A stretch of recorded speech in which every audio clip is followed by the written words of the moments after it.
Hello there and welcome to NCBA Money Mastery Series Season 4, where we teach you how to make your money work for you. My name is Evelyn Musyoka, and on this show we are excited about numbers because at NCBA, the numbers that matter to you matter to us. Here's some numbers that matter in Kenya's insurance industry. 3% is the penetration level of insurance in Kenya. 124.69 billion Kenya shillings is the value of life insurance premiums as of 2021, and 56 is the number of licensed insurance companies in Kenya as of 2021. Now, the COVID-19 pandemic taught us a lot of things, and that is our life and our businesses are vulnerable to factors that are beyond our control. It also taught us that it's important to have some sort of cushion against the unexpected. That is where insurance comes in. And on this show, we'll be discussing matters insurance with our guest, Ken Kiboro, the head of business development at NCBA Bank Assurance Intermediary Limited. Ken will be telling you and me the benefits of insurance, how we can make it work for us, what policies we should choose, and how we can use insurance to level up our wealth. Ken, welcome to the show. Thank you, Evelyn. Happy to be here. Let's start to the basics.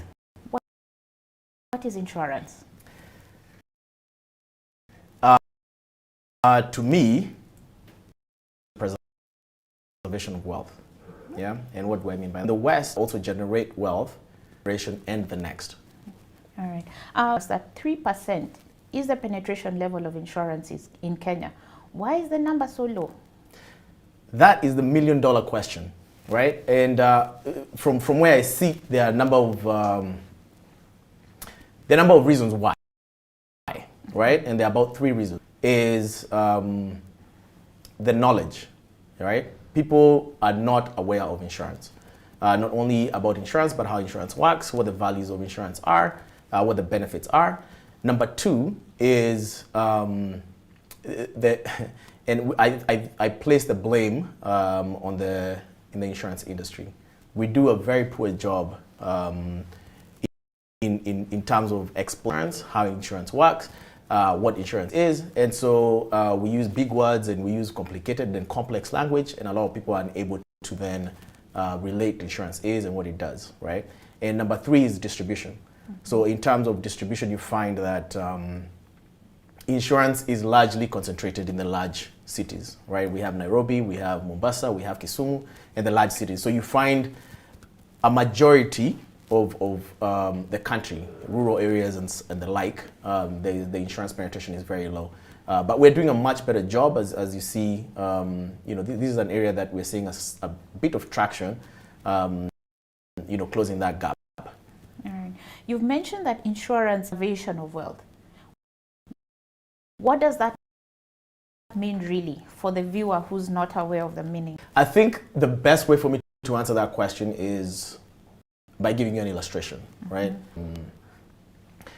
So for instance, if I can give you an example of somebody, let me say Ken, making 50,000 shillings per month, right? And I have a wife and I have maybe 2 children or 3 children. If I take out a life insurance policy, for instance, right, and I unfortunately pass away as a result of a road accident or just any other accident, the insurance policy would actually pay out twice the 20 million shilling policy. If I've taken it out for 20 million shillings, and now that I've passed away through an accident, I get 40 million shillings paid out to me. So if I'm making 50,000 shillings per month, by the time I earn 40 million shillings, it's going to take a very long time, naturally. So with this 40 million shilling payout to my wife or my kids, you find then that their lifestyle changes. The schools that my kids are able to go to is much better than what I'm currently able to afford. The home that they live in is better than what I'm currently able to afford. The neighborhood in which they live in is probably a bit better. The quality of education, not only just the schools, but the quality of education, their lifestyle improves. Despite my absence, I have already provided a much better life for my spouse and my children. And hopefully that then creates a lot of opportunities for them and their children. And so by that, that's a very simple illustration of how I can have preserved the little wealth I had, and not only preserved it, but also grew it through insurance. Wow, I've never looked at insurance like that. Quite a different perspective. So keeping in line with our personal need for insurance, let's look at personal finance. Are there social factors of our lives that should be insured? And if there are, what are the examples you'd have? So that's a great question. And I to break it down to simple language that people can hopefully relate to and understand. And so I'll give you 2 examples. Number one, I'll throw a question back to you, Evelyn. Do you have a house help, a house girl, or somebody in your home that assists you? Yes, I do. You do. If you don't mind me asking, what is her name? Maria. Maria. So Maria, and like all of us, or a lot of us have these people that we've entrusted with our very, very valuable assets, our children, the most precious things that we have, which are in our homes. And we've entrusted these people, I say these, but the people that come into our homes to help us. But if you look at really how much we know them, or know about them, is very, very limited, right? So if you come down the stairs tomorrow morning, Maria is in your living room, on the sitting room, and she's laying down dead. Reaction. Shock. It's shock, of course. All of us would be shocked. Would scream, would yell, blah, blah, blah, blah. And then we'd have our neighbors come in, and there's a lot of chaos. And your whole day would obviously be disrupted. But then what then happens, what's the next step? Right immediately after all the chaos has died down, then what happens? We then contact law enforcement. We have the police that come into our homes. They do an investigation, they look at it. Of course, you being the owner of the home are suspect, right? And of course, you're interrogated and 1, 2, 3. But as part of their investigation, or what they need to do, once they've established that you are the employer, your relationship to this person is your employer and she's your employee, they need then to refer the case or the matter to the labor department. And the labor department then will then look at you, and automatically you'll be liable for 8 years' salary, to Maria and Maria's family. Okay, not to Maria, but Maria's family or next of kin, right? And if we assume, even though this is below the minimum wage and you've been paying her 10,000 shillings per month, conservatively, that's 960,000 shillings. And I know you get paid quite well, but do you have 960,000 shillings in your account right now to be able to then just write off or to pay to Maria's family? Definitely not. So, and that would actually be the case for a lot of us. We don't have that kind of money that's just sitting there, just ready to just give away when we had not planned or budgeted for it, right? However, this is something that then we can mitigate, we can cater for through insurance, Within what we call a domestic package, this is the insurance that covers your home.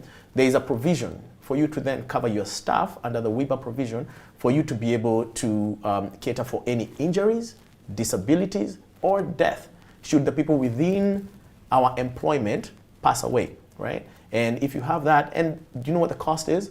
The cost is 500 shillings for the year. For 12 months, you only pay 500 shillings. So again, this is something that can really work well for the personal finance bit.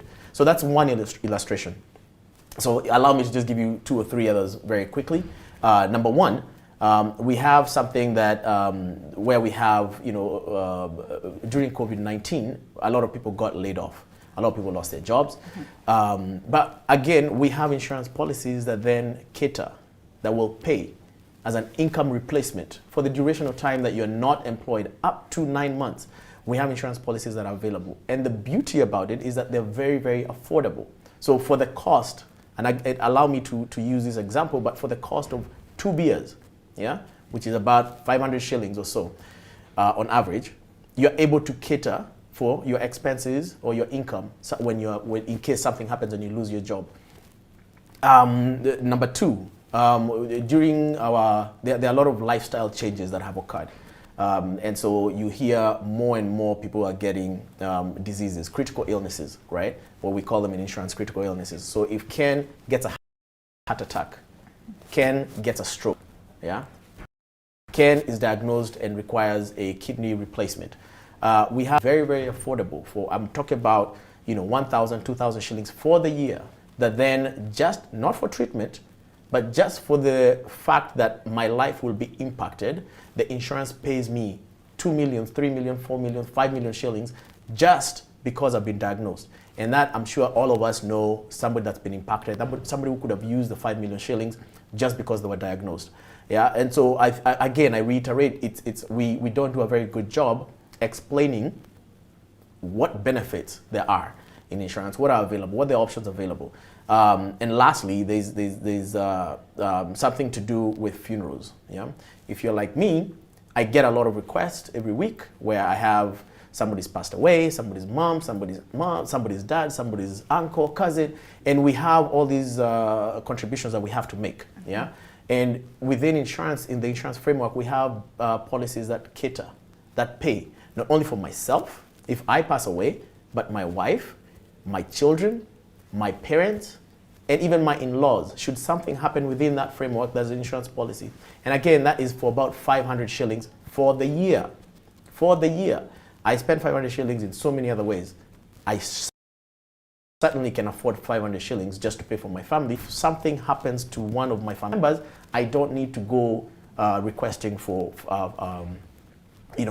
help from my neighbors, because my payout is 150,000, 200,000, 250,000, which is certainly more than sufficient to be able to cater or assist towards the funeral expenses.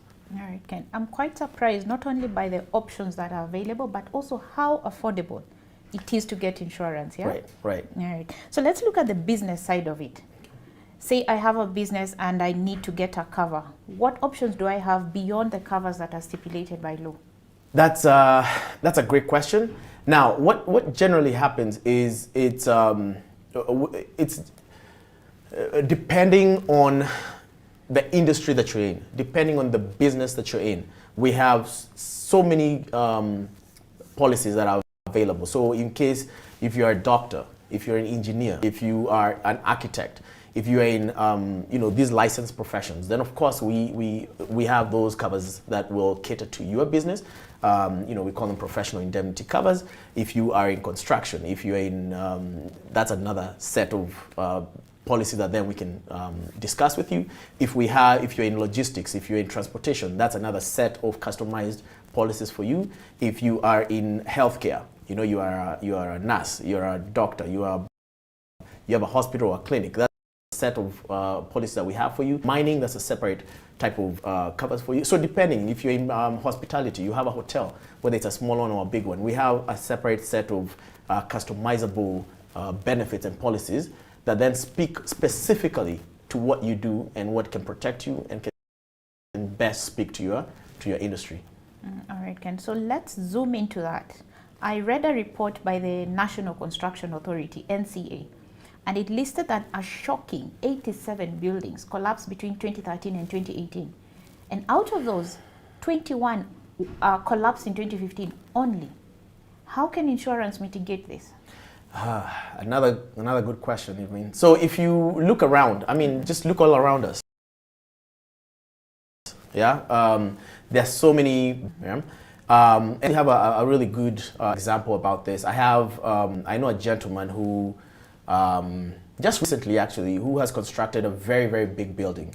It's about 7 stories or so, about 100-unit complex. And of course, it was on loan, and it was a lot of money that he has taken, and he has to service a loan, and so the building crops up very quickly. And as they are doing the finishings, because the building is already up, as they're doing the finishing, the building collapses, right? And as soon as it collapses, of course, he was contacted, and unfortunately, the natural reaction after seeing the building collapse, luckily, it collapsed at night, so there were no fatalities or injuries, yeah? But when he was notified, he also, no pun intended, and ended up going to the hospital. So again, and that's very understandable because you understand the burden that he's under, the strain, the stress, and the pressures that he's under to be able to sustain this. However, again, and this seems to be a running theme, this is wealth that he had accrued and accumulated, right? But because he did not have insurance, now he's in such a bad place. But this is something that can easily be mitigated by an insurance policy, yeah? A contractors all risk policy that would cater for anybody who has built up a building, anybody who is doing construction. And a lot of people that we interact with are in this business of building apartments, whether it's a side hustle, whether it's a business. And if it's to this building, if it collapses, if it cracks, if there's a fatality on site, if there's an injury on site, what happens, right? So these are people who can then, number one, if I've taken a loan, I'm exposed.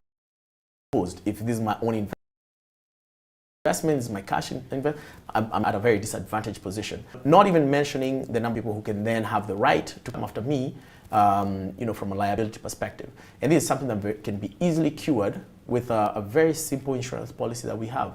Yeah, and as my pastor says, my people not perish, not for the lack of faith, right, but for the lack of knowledge. And we do a very poor job, again, trying to really educate the public and our customers such that then they have a better understanding of what insurance is and how it can work for them. Okay, and I'm really glad to have you on the show today. Such a lot of information. What we'll do right now is we'll take a quick break. Then when we come back, we'll be looking at how bank assurance can help you select a cover that is right for you.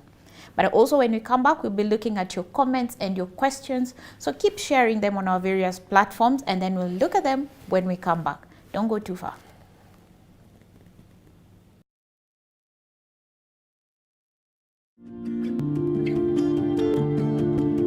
Yes, what's that?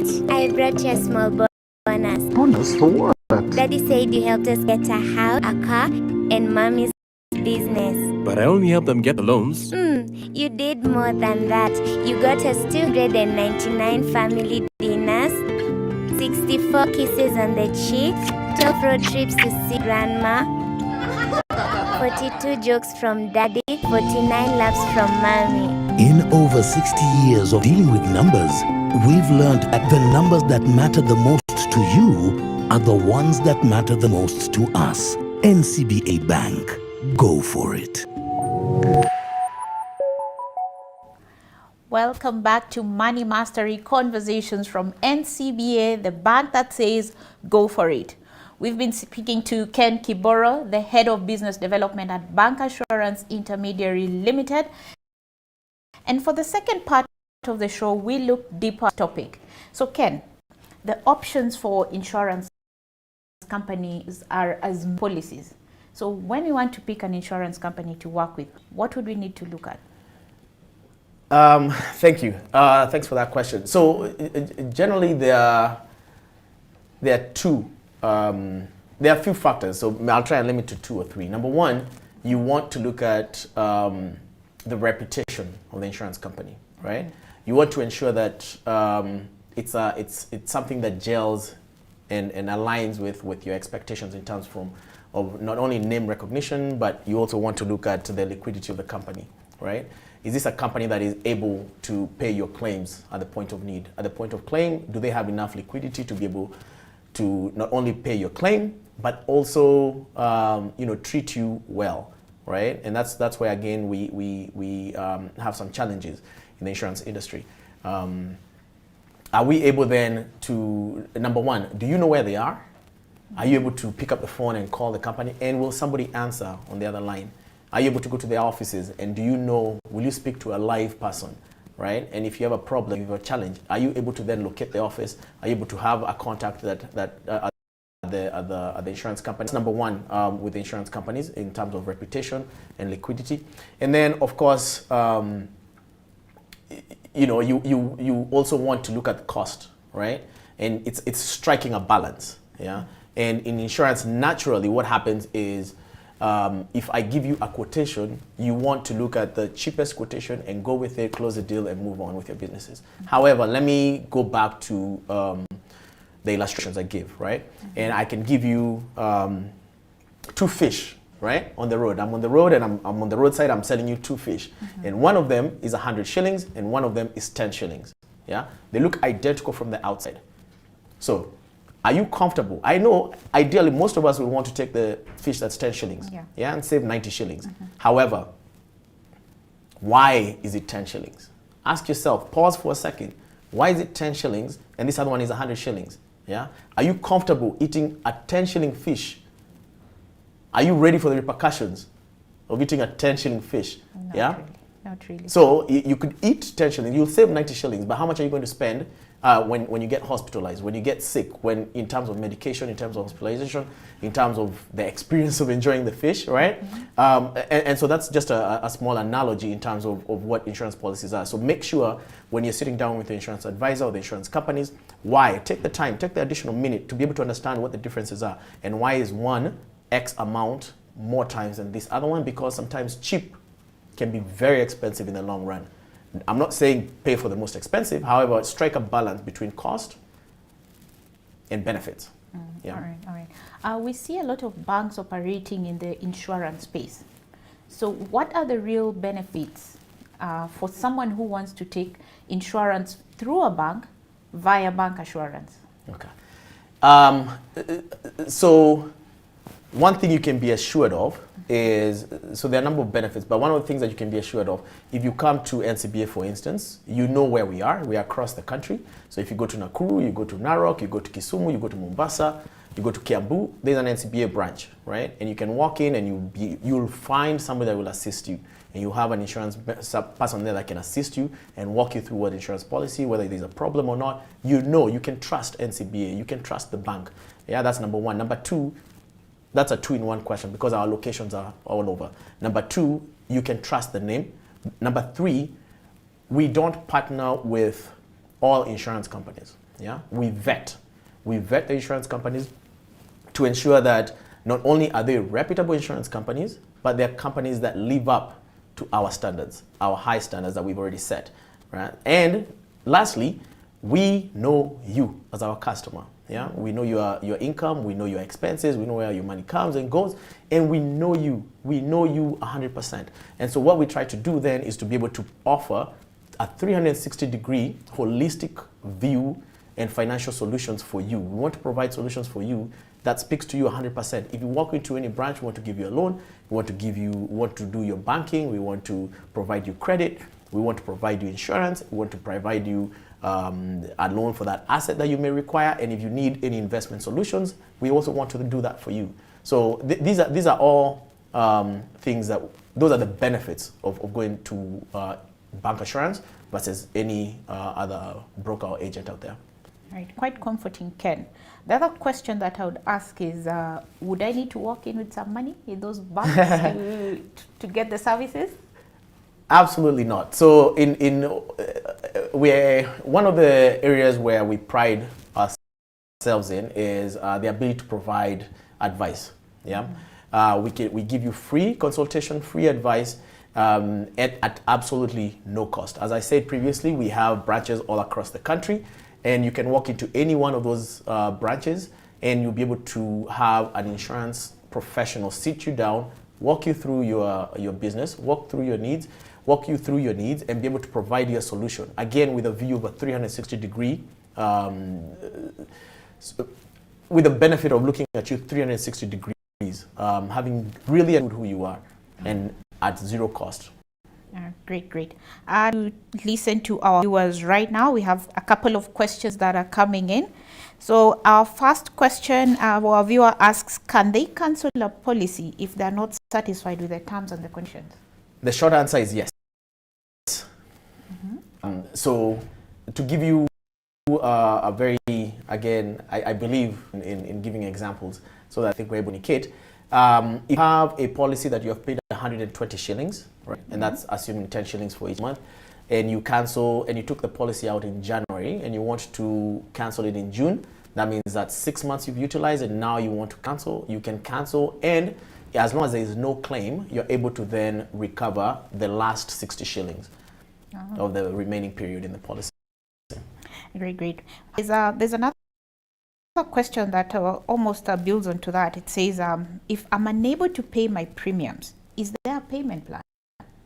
Yes. So NCBA, we do have IPF, an insurance premium financing facility, that then enables you to pay up to 10 installments. Yeah. Great. Another one of our viewers is asking, what determines how long it takes for an insurance company to pay out a claim? Good question. Yes. Yeah, that's a good question. So it depends. The short answer is it depends, right? It depends on the type of claim, and it also depends on the documentation. So as long as you have, I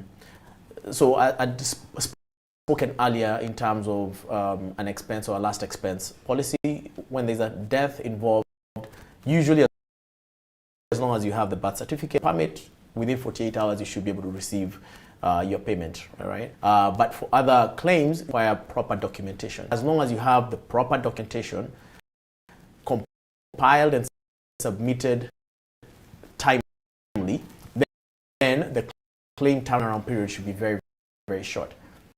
All right. And so that is usually the variances we see in the claim payment is usually with the collection of documentation and the completeness of the documentation. Right. We have a young viewer, 24 years. They'd like to know if there are insurance products that they can take up at their age, and if there are, what should they start with? Wow. That's now the only pushback I may have. Insurance is entirely tied to age. 24 years old is a good age. However, you'll find there are a few other factors. Yeah, it will depend on are you married? Do you have children? Where are you? Are you employed? Are you unemployed? And what it is you're trying to achieve out of life. Do you have a business owner? Are you employed? So you find that somebody who's 24 years old and 50 years old may not have a lot of differences in terms of the general covers that they may have or they may want. So it really at 24 years old, if you're married, insurance policies that have an investment portion that can allow you to save up to your home, your first home, that's what you're trying to get to. Again, you want to take a medical policy for yourself, for your wife, for your children. If you have a business owner, you want to have some policies that protect your business and to enhance your business. So again, it's not specific to 24 years old. I could be 50 years old and still have the same needs and requirements as a 24-year-old. All right, great. Quite a packed session. Ken, thank you for joining us on set today. That's all from NCBA, the bank that is go for it. In case you'd like to know more about products, feel free to visit our website at ke.ncbagroup.com. If you have other questions, you can also reach out to us on the numbers on your screen right now. And better yet, you can follow us on our social media handles on your screen right now. And until next time, when we'll bring a different set of numbers that matter, I've been your host, Evelyn Musyoka. Goodbye and take care.